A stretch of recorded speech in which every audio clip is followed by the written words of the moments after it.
Welcome to the show. This is The Force Always. My name is Diz, aka David Zammit. Let's get on with the show with the news, the views, the reviews, and interviews. So let's get on with the news today. So we are now around 24 hours to go to the beginning stages of the Super Bowl. That's right, the beginning stages of the Super Bowl. There has been apparent information of there's going to be a Mandalorian and Grogu tease at the Super Bowl for a trailer to be online afterwards. This is apparent at the moment. A tease at the Super Bowl for the Mandalorian and Grogu, then for the trailer to appear maybe shortly after or a couple of hours after. Look out for that one. Super Bowl, NFL, that's American football. For here in Australia, it's going to be starting 10 a.m. the proceedings of the Super Bowl. What it is for the rest of the world, well, you're going to have to look that up. But anyway, that could be exciting. Anyway, more about that a bit later on the show. My thoughts. And making more news. Well, once again, no news is good news. That is, Starfighter has no real news. But I'm still thinking that they may put some sort of thing at the Super Bowl. I mean, this is a perfect opportunity, sort of using the similar lead up like the Marvel thing with Doomsday. It's a year out with Doomsday, and they were dropping little, trailers, character trailers and stuff like that. I don't think we'll get a trailer, but it would be great to see a tease of some sort. They have been in the editing production for quite a while to do so. So that's what I'm thinking, why something may happen. But we don't know. I don't know. But we'll have to wait and see. But there's no actual news with the Starfighter at the moment, so let's just wait and see. If a tease doesn't happen, well, it's just going to be better when we see it coming out in the months ahead, or maybe year ahead. I don't know. Anyway, that is the news for this time around. Let's get into the views. Views is my story ideas, where I talk something about Star Wars that I like to sort of see happen through my own sort of understanding or knowledge or whatever it is. But I do accept the story for what it is so far. So whatever the story has been told in Star Wars, I accept it. It's just, that's the story. That's how it is. Whether we like it or not, that's the story. Essentially, Star Wars is a great adventure in space, and that's it. Not just space, but just a great adventure. But anyway, let me sip some morning coffee. And so anyway, my story idea has got to do with a character named Cassian Andor. Cassian Andor, who was the main feature character in Andor and technically Rogue One, the movie for Star Wars.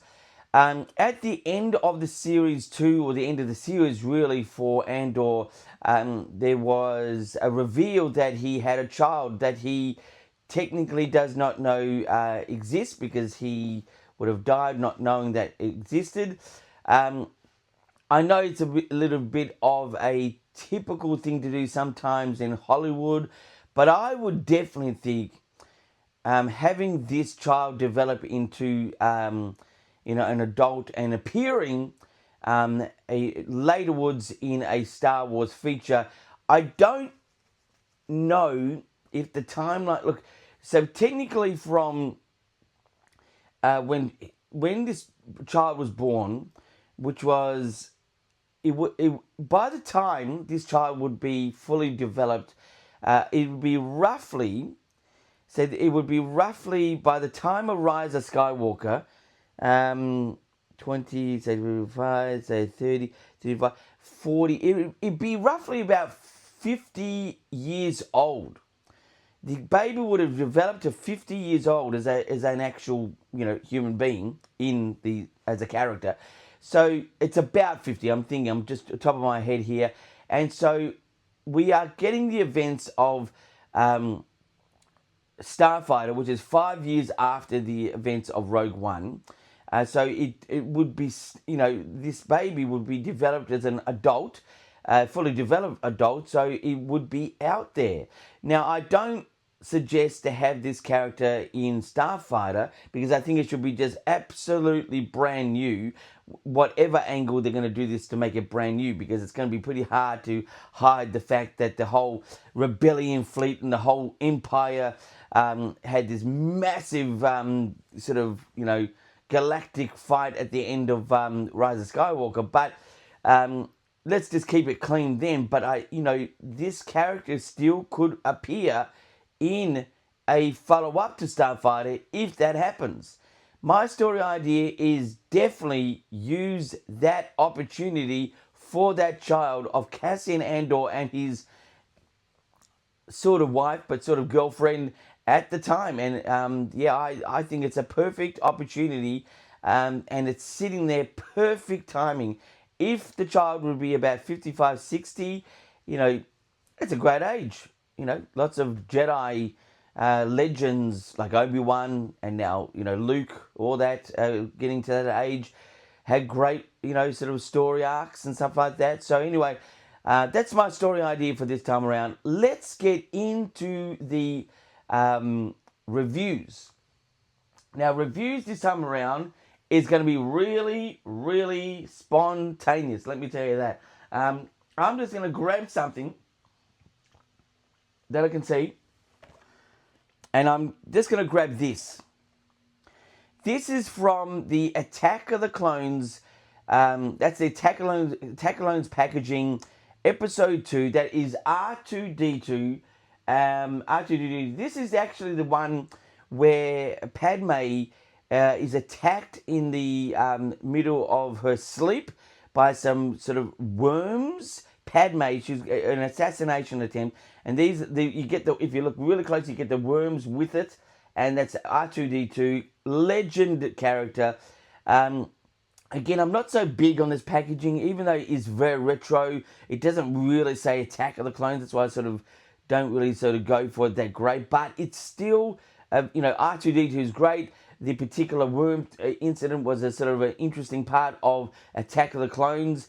I will admit, Attack of the Clones is a bit of a hard watch. I'm an oldie but a goldie, and I technically from the original Star Wars period, but I do like the prequels. I do like the sequels. So I'm a person that just has a like for Star Wars generally. But this particular character here, R2D2, look, I'm going to give this one a 7.5 out of 10. It's pretty low, but I'm not really into the Attack of the Clones packaging. It's okay. It's just not really highly inventive. R2D2 is probably, the character is always a great one and this one here has his middle leg, which is sort of funny, a middle leg, sort of referred to some in other things in real life here. But anyway, the middle leg is actually there. You rarely got an R2D2 with a middle leg, especially back in the 80s. But this here, so that's a 7.5 out of 10. That's my review for this time around. That is just spontaneous, grabbed it from the back. That's how it goes. So now let's get into interviews. Interviews is usually the questions I get on my comments. And if you're going to send in a comment, please do it on the last possible video I've done. Comment or trivia question. I'm not number one with trivia, but I can almost answer a lot of things. If you want to just an opinion, or if you want, just send out whatever it is, just ask me anything, deemed appropriate for the channel. That'd be great. But I'm also just going to add in, as I said earlier in the show, my thoughts to the Mandalorian and Grogu trailer that is apparently coming about 24 hours away from now. I really do think this is a make or break. For especially Star Wars fans. It's got to really just go, man, an excitement. There's got to be an excitement. It just cannot look like a TV show. I know they're sort of giving it that nostalgic sort of look as a TV show on the big screen, but it really does need an epic feel. I will be bringing you a reaction How soon after, I'm unsure. I will be watching the Super Bowl myself, so I would have had a couple of ales myself. So anyway, I just think we just really need something epic, something with a really juicy story detail. It does need to end with a cliff-hanging story idea at the end of this trailer. Just go, what is that? Why? When? How? Just to get the curiosity happening. Because I love Star Wars. There's a lot of people out there that love Star Wars, but there's a big percentage out there that really have lost the faith with Star Wars. It may just rejuvenate them. I don't know. Whether you like it or not, Star Wars lives on no matter what. But anyway, so that is my partial. That's a partial opinion. And I'm pretty excited actually to think that there could be, or it's being reports at the moment that there was going to be a tease to a trailer. So that's good. But I would be blown away again if there's something with Starfighter. Absolutely blown away. But anyway, let's get into the questions. And one of our favourite guys, Michael from Werribee South, loves to ask questions. Let's see what he said this time. And anyone can send questions, not just Michael, anyone. So we've got the Disney disconnect. A recurring theme is whether the popularity of AI films like those on the Skywalker Stories channel a direct symptom of fan dissatisfaction with Disney Plus content. What do you think?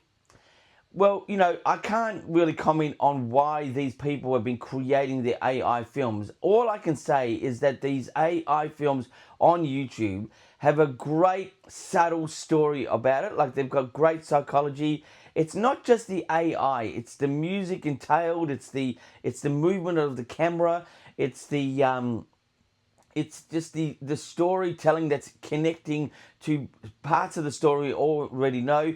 It's seriously amazing. Like, I really love it. I just think it's absolutely great storytelling in a small snippet. So the one I'm sort of been centralized a bit more on, which I'm sort of a bit more intrigued where they go with it. They seem to have a part two, was Beggar's Canyon. That was really good. No, that's not the number one. There's a many. I've given now 11 out of 10. So the reason why I give it 11 out of 10, just up the ante somehow. So that's why. But yeah, I look. There could be a disconnect from fans because of the the downfall of Star Wars storytelling on Disney Plus or wherever it is.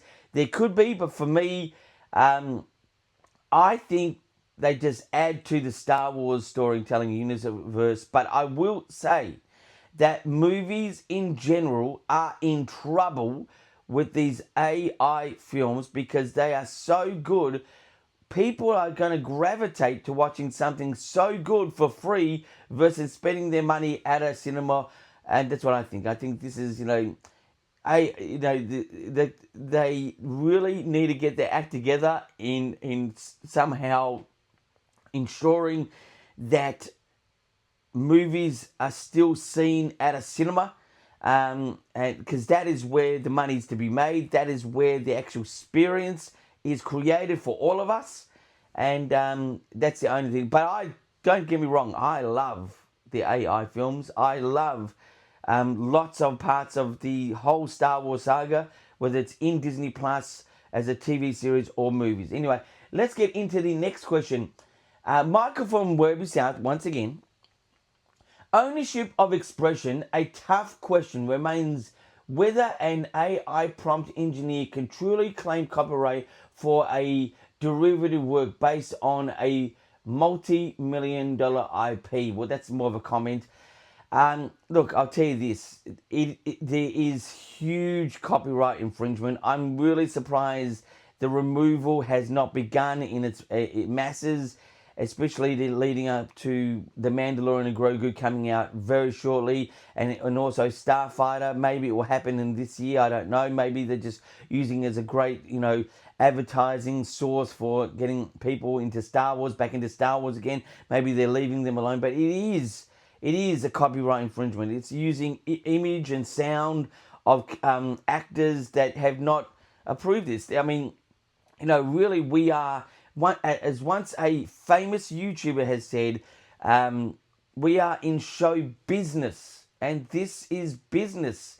And it's not all about business, but we are show business. So you need to make money in show business, and including the actor. I mean, but if I was a famous actor in Star Wars and that happened, I would just go, I'd be definitely loving it, but I'd be also a bit concerned. Wait a minute, this is going to sort of cut into, me making some sort of money. I mean, it's business at the end of the day. Star Wars in 1977, was really considered by George Lucas not to be something about it being a money-making idea, but you do have to make some sort of money to make those ideas.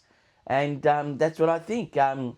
Anyway, that's the answer to a comment, really, by Michael. The next comment or question, I don't know what he's going to say here, by Michael from Werribee South is creative authenticity versus technological slop. While some fans praise AI for enabling high-quality visual stories on a zero budget, others dismiss them as lifeless or AI slop that lacks the rhythmic editing and detailed choreography of human-made films. Well, let me tell you about this. This is another sort of area, they're calling the slop, AI slop. Look, the original Star Wars, even George Lucas would recreate time after time. When you complete your piece of art as a creator, knowing I'm a creator, not just in the YouTube world, but I've done music, I've done many other things. You do walk away, and after time is settled, you go, you could do this, you could do that. You've got to walk away from your finished product and just leave it settle. And it's hard, that continuous over time, because you will just always question yourself. I could have done this, I could have done that. So when it is referred to this technological slop, as Michael was referring to, which is sort of more the AI slop, there is some parts of AI, even in the 11 out of 10s that I see, if you look really closely in little editing, you can sort of see the face not being completely there. It's like Star Wars itself. There's always things to improve on. But the overall picture, the greatness of the overall picture is what needs to be considered. You will never have anything perfect in life. Anything, including art. And that includes Star Wars films that are official and Star Wars films that are unofficial. I just really get into the whole Star Wars culture because I just love it. I'm also a person into music forms, which some out there may not like. I'm can you believe it, a hip-hop guy, and I've been there since the very beginning stages of hip-hop, especially in this country, but that's another area of my life. But I just think the slop is just a way of harshly criticizing something that, is now being a part of people having a in-home way of criticizing easily, quickly, because of this whole social media thing. And they have warrant, but I just think it's a little, unfair to sort of describe it as slop when, you've just got to walk away from your art and say, that's it. I'm sure. Even Picasso, walking away from his pictures, go, you know what? They look a little bit too abstract. I'm sure there's something like this. But anyway, that is my sort of opinion on the question. That's more of a comment, I think, for Michael for Werribee South. That is the questions for this time around. Please subscribe to the channel. The Force Always. I'm here 3-ish to 4 times a week. More like 3 at the moment. And please like and share the video if you like and want to share it. I'm here with the news, the views, the reviews, and interviews. And as I've said earlier in the show, I will be bringing as close as I can from after the Super Bowl has aired, reaction to the actual Mandalorian Grogu trailer that apparently is coming online from a teaser that apparently is going to be at the Super Bowl. But anyway, please subscribe to the channel. The Force always. And if you're going to send your comments or questions, I don't have an Instagram or X or Twitter dedicated for this channel, so please send it into the latest video, and the next particular video I'll be reading or answering or whatever it is, those questions. Anyway, until next time, my friends, keep rocking.